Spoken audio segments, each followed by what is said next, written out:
Entonces Lukács achaca la importancia que la historia cobra a partir de las guerras napoleónicas a la necesidad propagandística de dar una justificación a la creación de grandes ejércitos de masas, por un lado, y eso ocurre tanto de la parte de la Francia revolucionaria como de parte de los oponentes a Napoleón. En particular menciona el caso alemán, de Alemania ocupada por Napoleón, en la que se va a recurrir pues a una historia alemana del pasado, una Alemania fragmentada en pequeños estados, ocupada por tropas extranjeras. Pues se va a recurrir a la historia para dar una justificación a la resistencia frente a Napoleón. Además de esto, Lukács menciona que no solo como resultado de un esfuerzo propagandístico la historia adquiere una significación especial, sino que también el hecho de que grandes cantidades, millones de personas vayan a ser movilizados y a ser protagonistas de la historia, en cierto modo, campesinos franceses que van a luchar en Egipto junto a las pirámides, otros que van a llegar hasta Moscú y volver,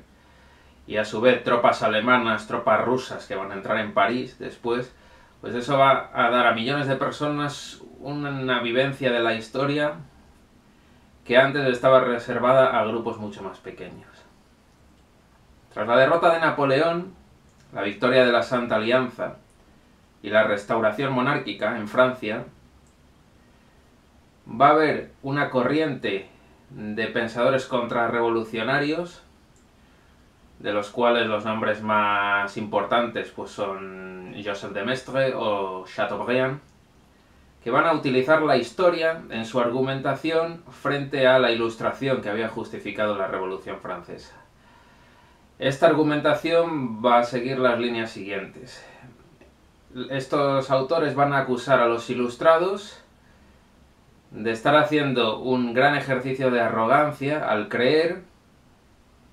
que con el simple uso de al creerse capaces de diseñar unas instituciones mejores que aquellas que se han ido desarrollando progresivamente, casi orgánicamente, como si fuesen un organismo, la evolución de un organismo, a lo largo de la historia. Una frase de Chateaubriand es que los prejuicios son creencias que han sido puestas a prueba durante la historia y han dado resultado. Entonces escribe, por ejemplo, Lukács,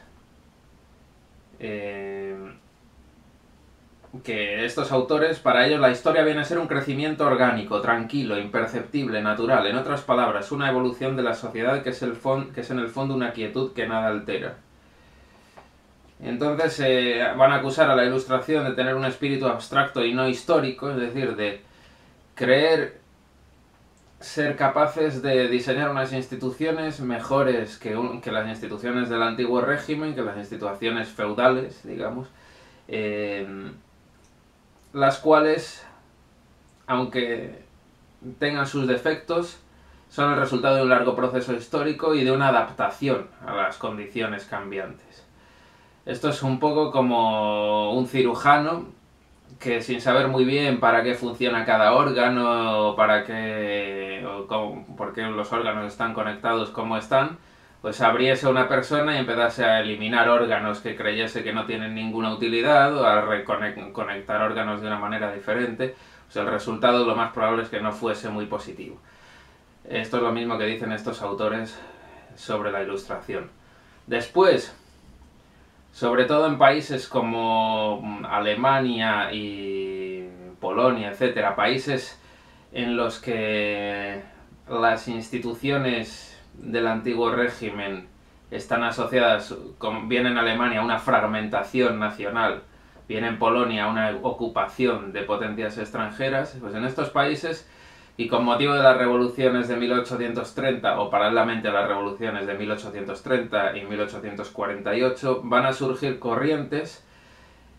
que van a dar argumentos liberales o revolucionarios desde un punto de vista histórico y van a tratar de mostrar que las propias revoluciones son parte natural del mecanismo de la historia. Entonces, para estos autores, dice Lucas, el progreso no se conceptúa ya como una lucha esencialmente ahistórica de la razón humana contra la irracionalidad feudal absolutista, esto sería lo que dirían los ilustrados antes de la Revolución Francesa, sino que la racionalidad del progreso humano se explica cada vez más por las oposiciones internas de las fuerzas sociales en la historia misma, es decir, la propia historia de ser portadora y realizadora del progreso humano. Lo más importante aquí es la creciente conciencia histórica acerca del decisivo papel que desempeña la lucha de las clases en la historia para el progreso histórico de la humanidad. Bueno, aquí habla de la lucha de clases, que es